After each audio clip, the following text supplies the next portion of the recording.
여러분 어떻게 잘 쉬고 오셨어요? 네. 많이 쉬인 것 같은데 아닌가요?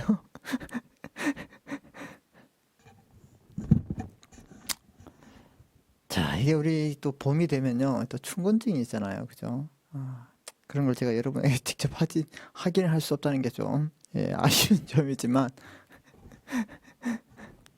이게 뭐 생물학적 현상은, 뭐 어떻게 할 수가 없는 것 같습니다. 그래서 우리 또 만약에 이제 점심을 먹고 이제 수업을 하게 되면 엄청 졸리잖아요. 특히 봄에. 그렇죠? 예. 그런데 뭐, 지금 그런 걸 집에서 편안하게 아마 듣고 계신 것 같은데 부럽습니다, 여러분.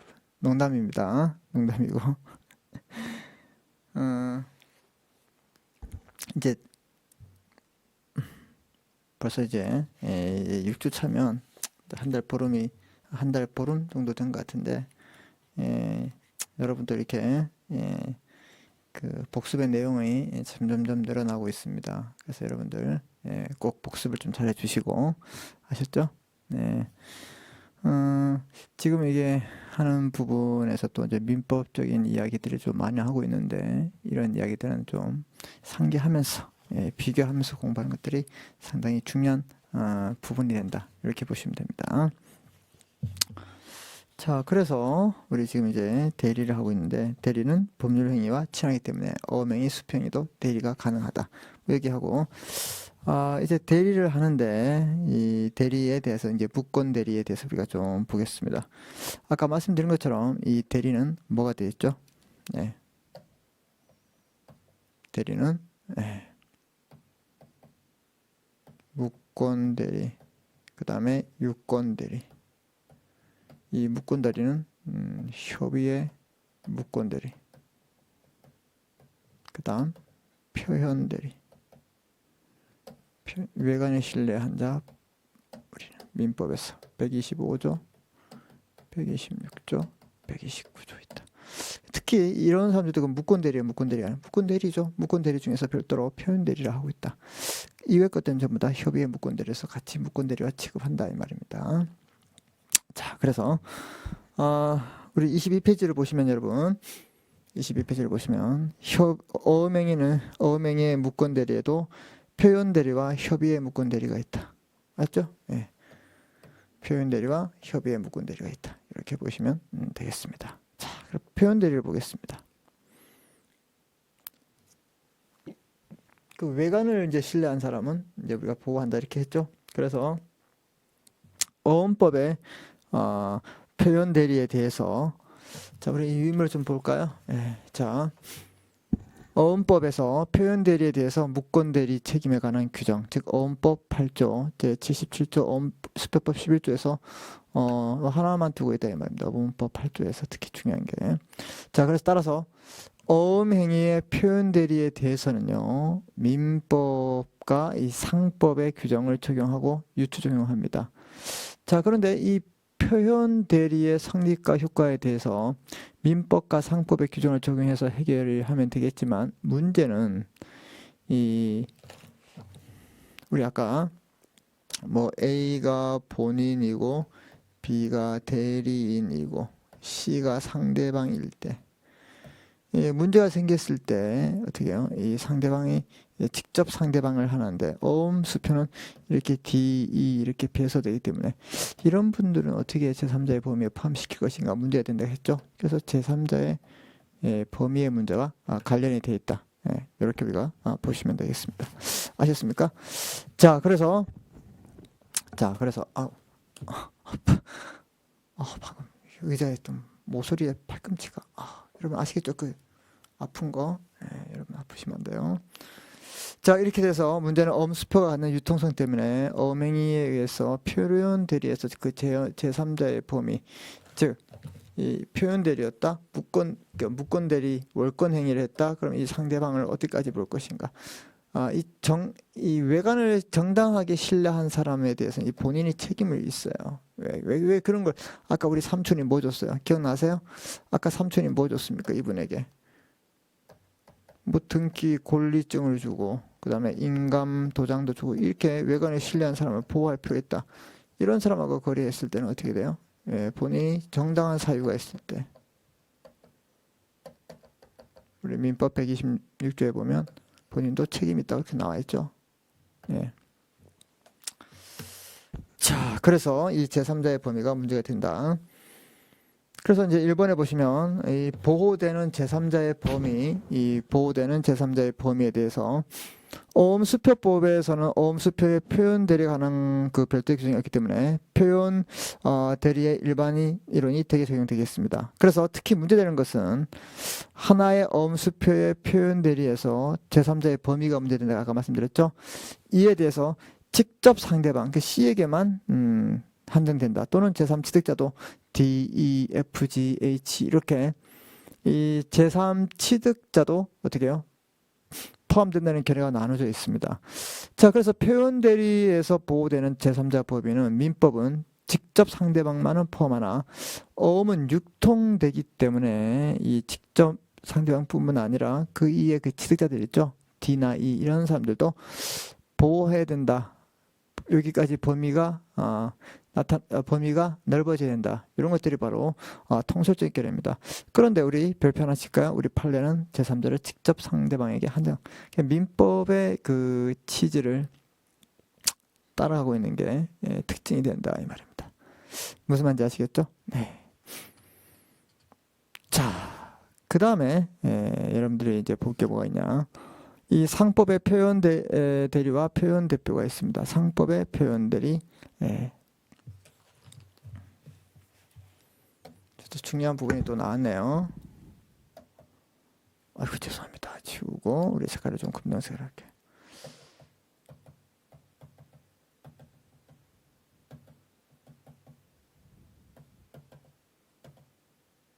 여기 보시면 상법의 뭐죠? 표현 대리. 죄송합니다. 왜이지? 표현 지배인 이런 말을 쓰고 그 다음에 표현 대표이사.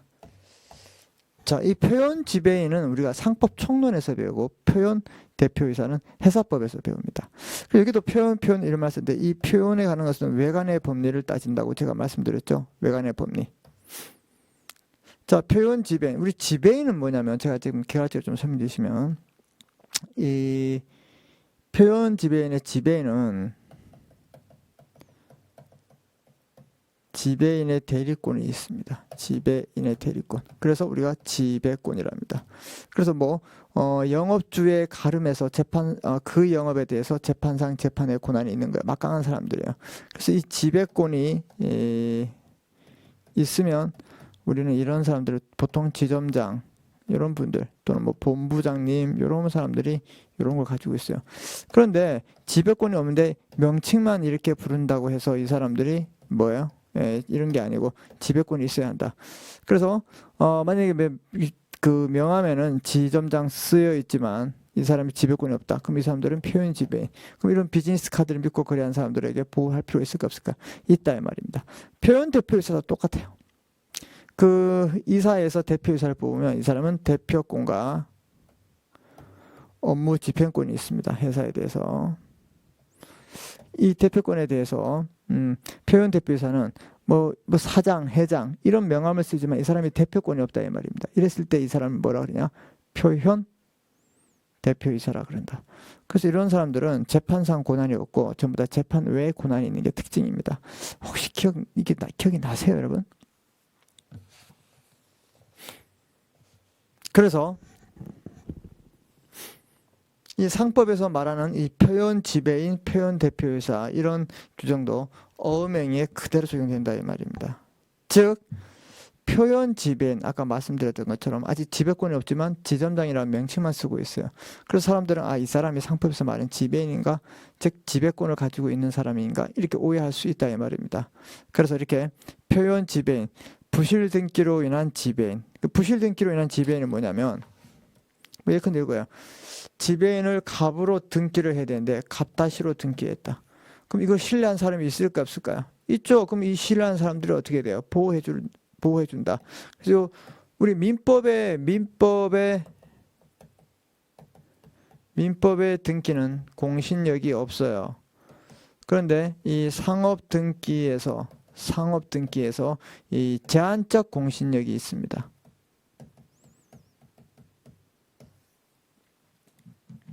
이 제한적 공신력이란 바로 무슨 뜻이냐? 예, 바로 이거죠. 예, 요 믿음만큼 그 부분에 대해서 공신력을 인정해 준다. 이런 뜻이 되겠습니다. 자, 그래서 부실 등기로 인한 지배인, 대리권의 제한에 대한 지배인의 수표 행위에 대해서. 그럼 대표권은 뭐예요? 대표권은 그 회사 그 영업에 대해서 재판상 재판의 모든 권한을 행사할 수 있는 걸 우리가 대표권이라 한다 이 말입니다. 여기에 제한을 가했다. 너는 어음을 발행 못해. 아니 대표에서 어음을 발행해야지. 어음 발행 못하면 되겠습니까? 모든 걸 다 대표할 수 있는데, 그런데 이런 사실을 아는 사람이 있을까 없을까? 이런 사실을 모르는 제3자가 있었다. 이런 사람들 어떻게 할 거야? 그럼 일일이 해서가지고 대표사도 당신이 뭐가 그 대표권이 제한되어 있니? 나한테 말해버려. 뭐 이렇게 얘기해요? 말도 안 되는 소리입니다. 그래서 이런 사람들은 보호할 수밖에 없다 이런 거죠. 어음행위도 똑같아 이 말입니다. 이런 원리를 가지고 접근하시면 됩니다. 자, 그래서 다시 한번 보겠습니다. 표현 지배인이나 표현 대표이사의 규정은 어음행위도 그대로 적용된다. 자, 그래서 표현 지배인, 부실 등기로 인한 지배인, 대리권에 제한된 지배인의 어음 수표행위에 관해서 선의 제3대에서 영업주가 책임을 질 수밖에 없다 이 말입니다. 왜? 영업주란 말은 뭐야? 상인이 되겠죠. 상인이 책임을 진다 이 말입니다.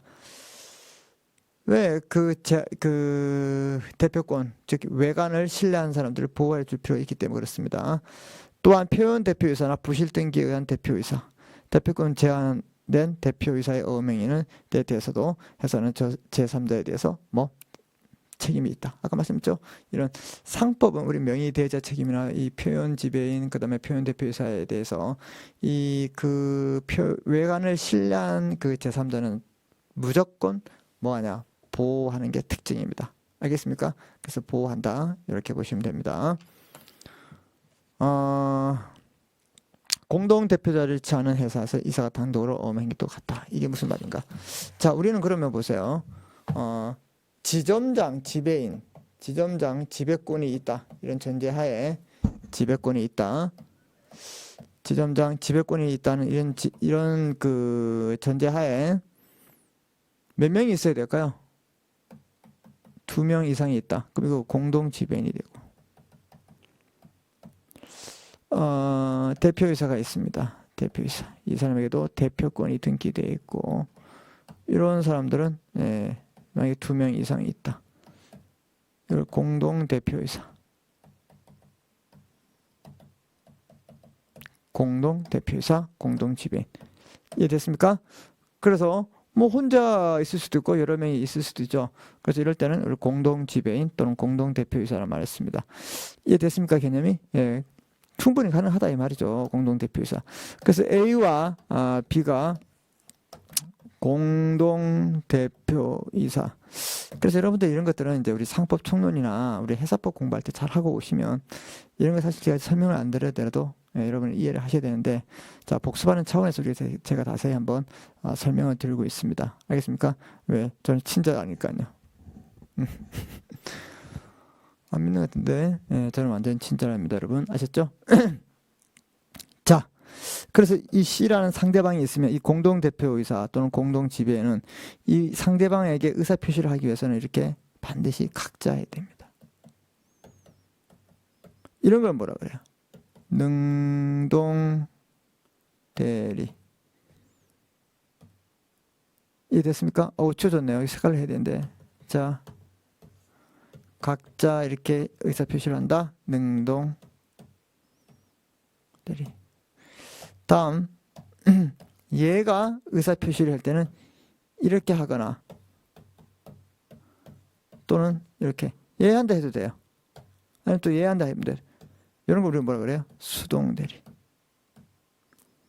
그래서 이 공동 대표이사든 공동 지배인도 어음행위를 할 때는 같다 이 말입니다. 알았죠? 네. 자, 이게 이제 표현 이제 대리에 대해서 우리가 이제 살펴봤고, 그러니까 보세요. 이제 무권 대리도 이제 이 표현 대리를 제외한 나머지 대리를 뭐라 그래요?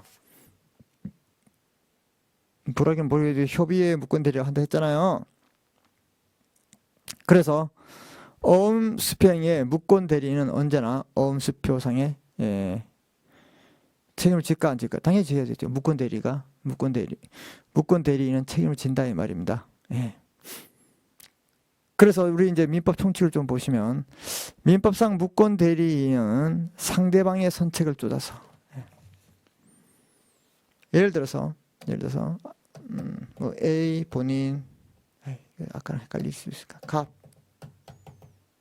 본인 을 대리인 병 상대방 이 사람이 이 사람과 법률 행위를 했을 때 이게 무권 대리였다. 무권 대리일 때 어떻게 해요? 이분에게 본인에게 효과가 지속되지 않죠. 대리 효과가 안 갑니다. 무권 대리이기 때문에. 그래서 이 사람이 이 사람에게 책임을 져야 되는 거예요. 둘이 당사자 간에 문제가 되는 거예요. 이해됐습니까? 네. 자, 그럴 때 상대방의 선택에 쫓아가지고 이행할 것인가? 상대방의 선택권이 있다. 이런 뜻이에요. 135조. 자, 그래서 민법상 무권 대리인은 상대방의 선택에 쫓아서 계약을 이행하든가 얘가 야 이거 사기로 했으니까 난 네가 이걸 사는데 네가 책임지고 알아서 해. 아니면 또는 손해배상. 너 손해배상. 이게 내가 이걸 하면 이 집을 사기 위해서 빌린 돈하고 내 지방에서 올라가기 때문에 숙박비 이런 거 다 네가 내라. 이게 그래서 상대방의 선택에 따라서 이 사람은 책임을 질 수밖에 없다 이 말입니다. 그게 우리 민법 135조의 1항입니다. 그래서 선택 채권이란 말이 여기서 나온다. 그래서 우리 채권의 종류도 다양하잖아요. 그래서 뭐 특정물 채권, 종류 채권, 또 뭐 선택 채권 이런 거. 그래서 이 상대방이 선택할 수 있는 거. 계약을 너 완전히 이행시켜봐. 본인을 뭐 설득시켜서 계약을 어떻게 성립해서 이행시킬 수 있도록 네가 하든가 아니면 여기에 모든 비용이나 손해배상을 네가 물어라. 이렇게 할 수 있을까 없을까? 할 수 있다 이 말입니다. 이해됐습니까? 자, 그래서 어음수표 행위는 무권 대리인은 언제나 어음수표상의 책임을 진다 이렇게 되어 있습니다. 그 다음에 이 무권 대리인이 이 책임은 상대방의 선택에 따라서 뭘 할 것인가 진다고 했어요. 그런데 어음에서는 어음법 8조의 특칙에 따라서 상대방의 선택을 기다리지 아니고 당연히 집니다. 얘는 뭐 얘 선택을 기다릴 필요 없어요. 그냥 무조건 책임을 진다 이렇게 보시면 돼요. 자, 그래서 어음행위의 무권 대리인은 어음 채무를 이행한 때에는 어음법 8조 특칙에 따라서 본인 전자에 대한 어음상 권리를 취득한다. 이 점도 민법과 다르다. 그럼 뭔 말이에요? 얘가 이행했어요. 그럼 뭐요? 본인에 대한 그 본인이 갖는 그런 권리를 취득한다. 이런 뜻입니다.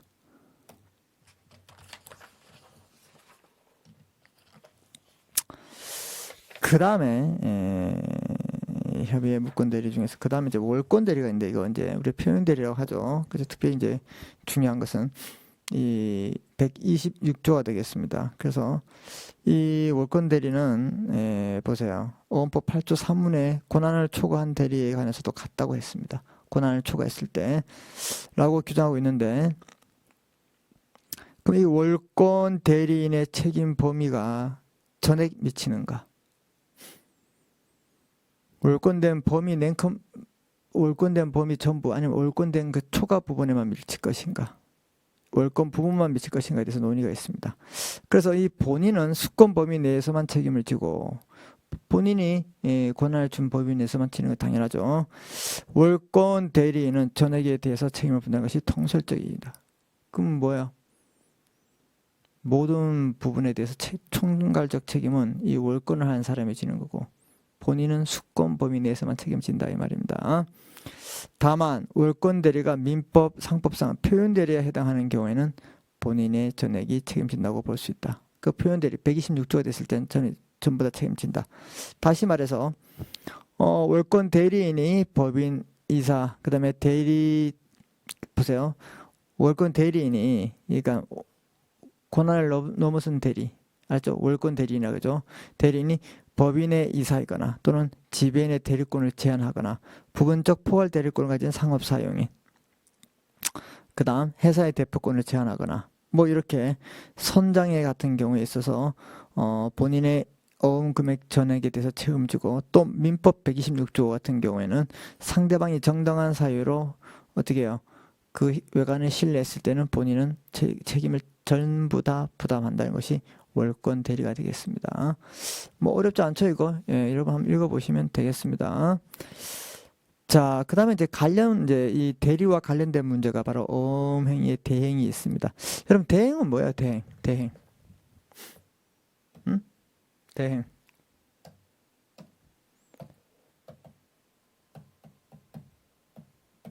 여러분, 대행과 대리를 구별해야죠. 대리는 뭐예요?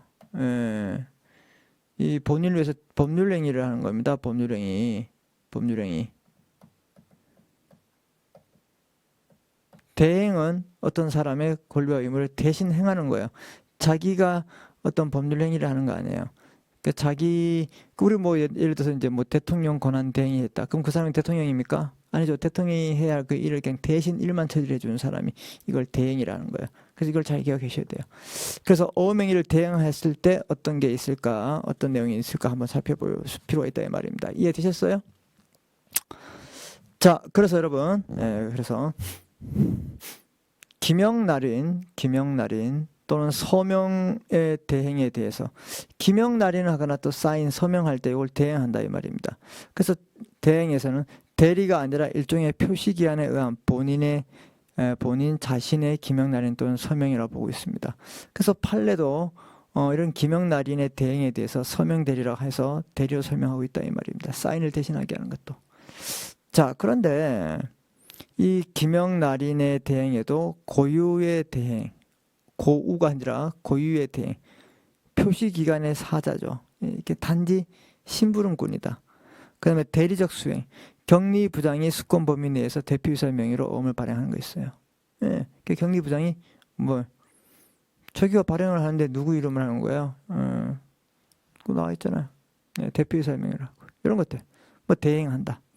그렇지만 이 사람이 대신하는 거지 그 사람이 마치 그 회사 이름으로 자기가 대표이사처럼 발행한 것은 아니다 이런 뜻이에요. 그런데 자, 기명날인의 대행 효과로서 유권 대행의 경우에는 본인의 어음행위이므로 당연히 본인이 책임을 진다 이 말입니다. 대행했을 때 유권행위이기 때문에. 자, 그 다음에 이거 한번 별표 한번 쳐볼까요? 무권 대행의 경우는 위조가 된다 이 말입니다. 아, 이거 중요합니다. 무권 대행. 무권 대행은 뭐가 된다? 예, 위조가 된다. 위조는 이따가 또 설명드리겠지만 일단은 무권 대행은 위조다 이렇게 보시고, 자, 위조가 되는 경우 본인은 원칙적으로 책임이 없어요. 왜? 내가 위조가 되었을 때 본인이 그게 위조된 걸 모르잖아요.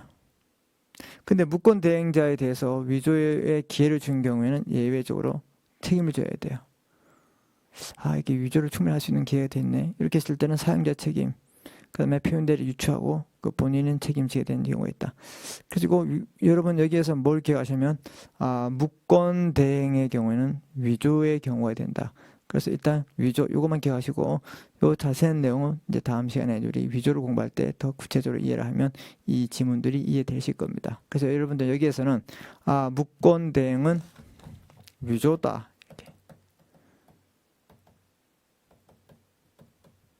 위조다. 이렇게 보시면 되겠습니다. 자, 명의 대여에 의한 어음행위가 있습니다. 우리 상법 24조에서 자기의 성명, 아호, 예명. 성명, 아호는 뭐예요? 호 있잖아요. 뭐 백범, 김구처럼 호. 예명은 누가 많이 씁니까? 얘네들 많이 쓰잖아요. 여러분도 뭐 예명 쓸 수 있어요? 뭐 할 수 있겠죠? 예명 쓸 바에 차라리 개명을 하십시오. 자, 이렇게 자기의 성명, 아호, 예명들을 이제 쓰라고 상호도 이렇게 빌려주는 사람을 명의 대여자, 이거 빌려서 쓰는 사람을 명의 차용자입니다. 이 빌려가지고 영업을 해야 할 것을 허락한 자를 말하고 있습니다. 자, 그래서 이번에 보시면 명의를 대여해서 빌려줘서 영업할 것을 허락한 때, 영업할 것을 미치십시오. 이 영업을 해야 돼요. 상호만 빌리고 이름만 빌리고 영업 안 하면 아무것도 효과가 없어요. 명의 대여자 책임이 발생하지 않는다 이 말입니다. 영업을 해야 돼요. 이해됐습니까, 여러분? 영업을 해야 됩니다. 자, 그래서 우리 상법 총칙 시간에 여러분들 배웠던 이 명의 대여자 책임이 뭐 어떻게 여기까지 지금 잘 연결해서 오고 있다고 저는 알고 있고, 모르면 어때요? 지금 하고 있잖아요. 예. 부담 가지 마시고. 자, 그래서 명의 대여를 해서 영업할 것을 허락한 때는 상법 24조에 의해서 대여자는 당연히 어음상의 책임을 부담합니다. 그래서 좀 복습을 하면요,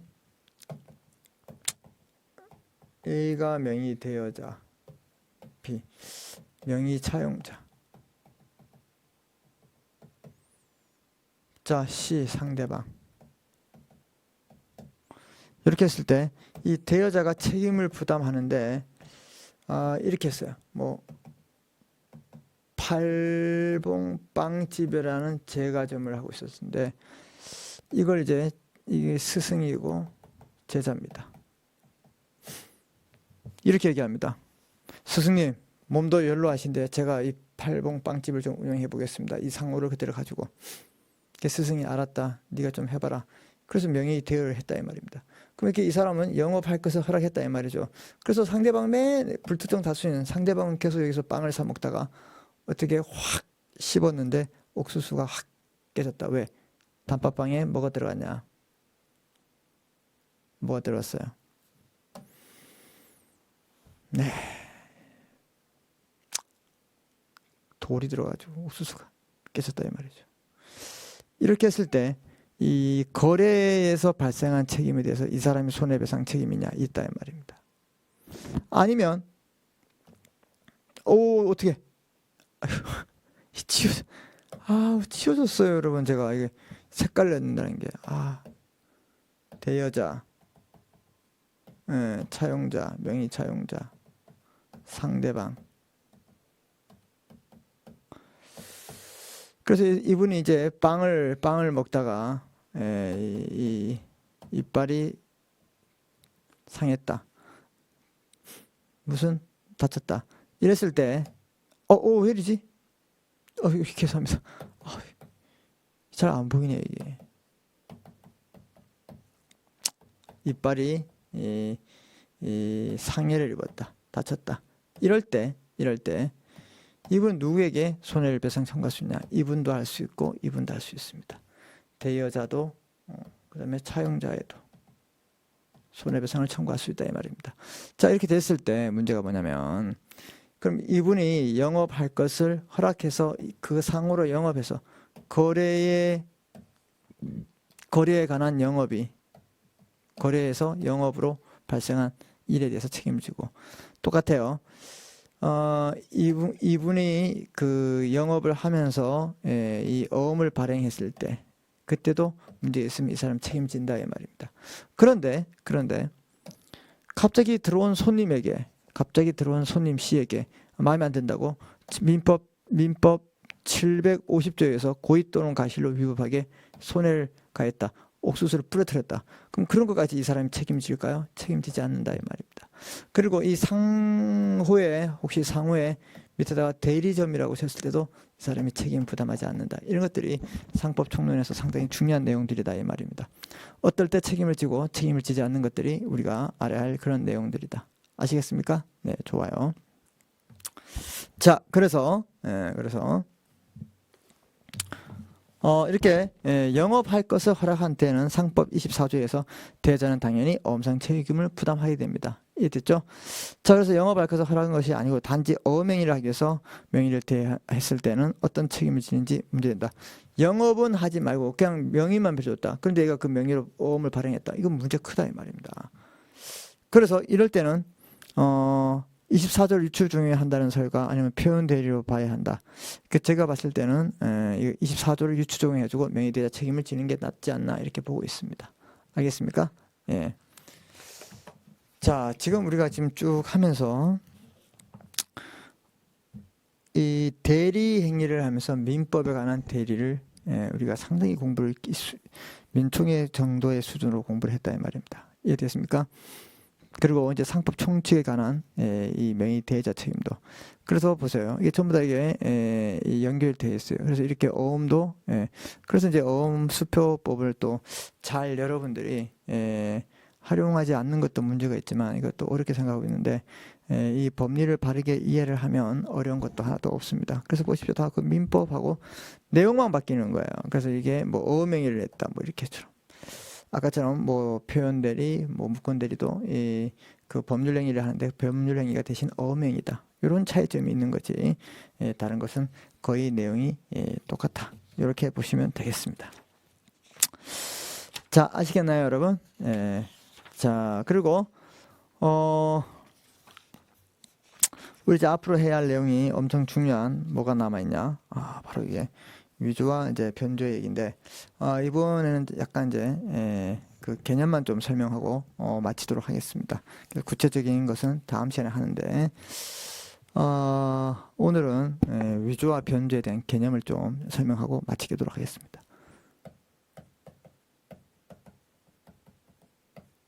위조 변조는 우리가 뭘까요?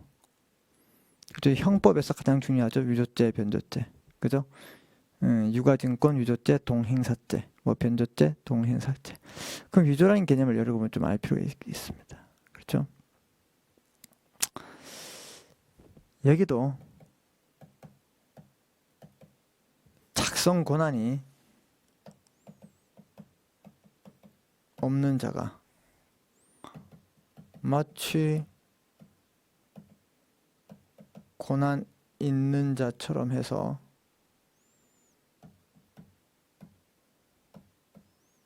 어음 행위를 했을 때 이걸 우리가 위조라 합니다. 자, 오늘 이렇게 설명드리고 다음 시간에는 이거 개념을 설명 안 하고 바로 수업에 들어갈 겁니다. 라고 말하지만 또 하겠죠? 잘 들으세요. 그 복습을 할 때. 변조는 똑같아요. 작성 권한 없는 자가 이미 완성된 어음에 또는 수표에 내용을 변경하는 겁니다. 이 내용을 변경해서 변경되더라도 그 어음은 좀 유효해야 한다 이 말이죠. 유효해야 한다. 개념이 좀 잡히세요? 그래서 내용을 변경하는 것은 변조가 되는 겁니다. 그럼 보세요, 이거. 우리 이제 예를 들어서 이제 동아리가 있어요, 동아리. 동아리가 이제 연극 동아리예요, 연극 동아리. 연극을 막 하면서 이제 돈을 어떻게 해야 되고, 돈을 이제 뿌리는 장면이 있습니다. 돈을 막 뿌려야 돼, 이렇게. 돈을 막 뿌려야 돼. 그리고 이제 그게 막 엔딩이다. 이제 마지막으로 이제 이 돈의 이제 노예가 되지 말고 돈의 노예가 되지 말고 우리는 돈에 자유롭고 돈은 이건 진짜 하나의 종이구나. 그래서 우리는 돈에서 해방된다. 그래서 피날레를 돈을 팍 뿌리면서 이제 관객들이 이제 박수 치는 그런 것 같이 상상하면서 연극을 마무리하기 위해서 소품을 준비해야 됩니다. 소품. 이 소품을 준비하는데 이거 신문 종이를 좀 이렇게 5만 원짜리 사이즈로 잘라서 뿌려보니까 맛이 안 나요. 맛이 안 나. 무슨 말인지 아시겠습니까? 맛이 너무 안 나는 거예요. 그래서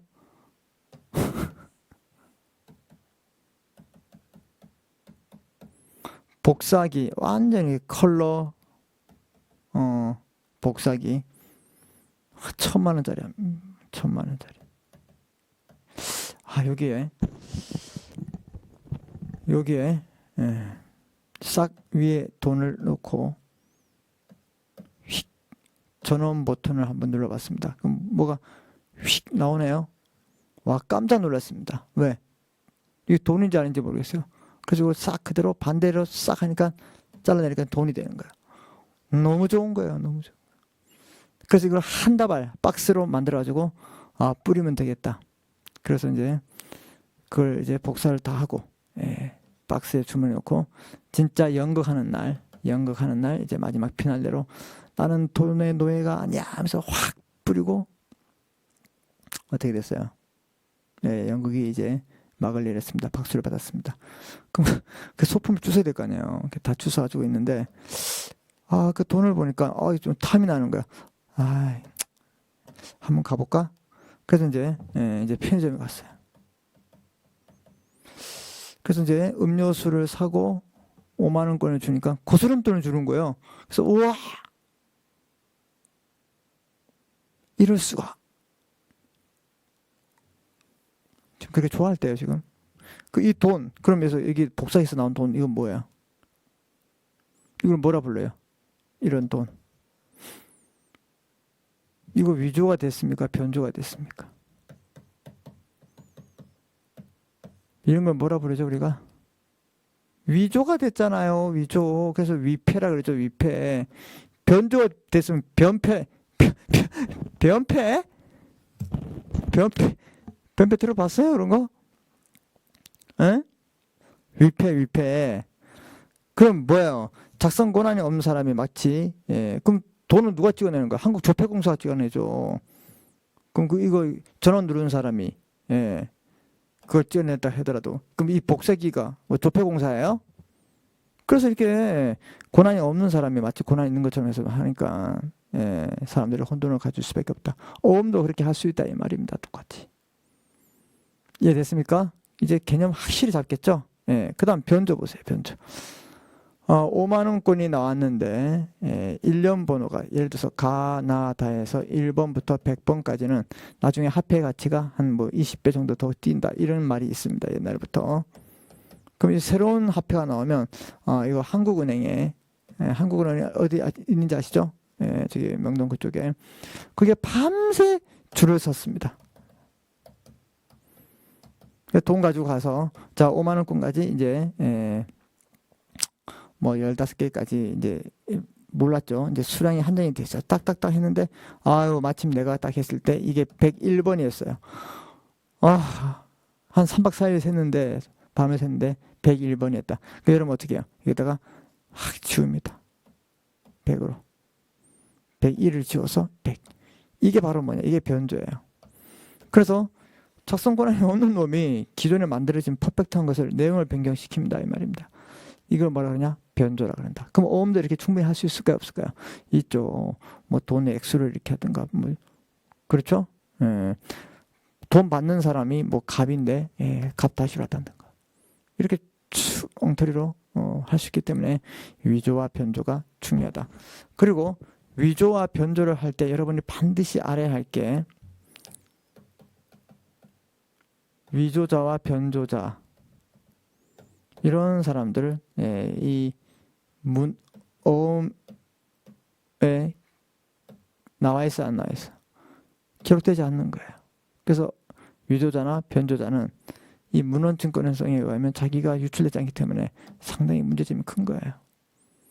그래서 뭐 회사 이름으로 하면 회사는 뭐가 되냐? 피위조자가 되는 거죠. 그래서 이런 사람들의 책임들이 중요하다. 이해됐습니까? 그래서 이 위조와 변조 이 개념을 일단은 먼저 찾고 출발하는 게 우리 학습하는데 중요하다. 이해됐습니까? 그래서 이런 내용들을 다음 우리 7주차부터는 여기서부터 이제 학습하도록 하겠습니다. 아시겠죠? 자, 자꾸만 이제 내용들이 늘어나고 있습니다. 그래서 여러분들은 이런 내용들을 공부할 때 어떻게 한다고요? 그냥 이 반복해서 들으시면서 복습을 좀 잘해주시면 좋겠습니다. 알겠습니까? 우리는 복습말이 살 길이다. 아셨죠? 너무 이제 집에 있는 것도 그렇고 사회적 거리를 좀 두면서 혼자 이렇게 뭐 공원이나 이게 이런 데 가가지고 어떻게 해요? 밀폐되지 않는 데 가가지고 이 꽃도 한 번씩 보고 좀 와도 괜찮지 않을까 한번 생각해 봅니다. 너무 이제 안에 갇혀 있고 하면 좀 너무 또 폐쇄적으로 변할 수 있으니까 여러분 나름대로 좀 편한 곳에 좀 다니시고 그 대신 거리 두기를 항상 하시고요. 아셨죠? 복습 잘 하시고. 자, 이렇게 하고 이렇게 오늘 수업 마치고 우리 다음에 이제 본격적으로 위조와 변조에 대해서 공부해 보도록 하겠습니다. 자, 수고했습니다.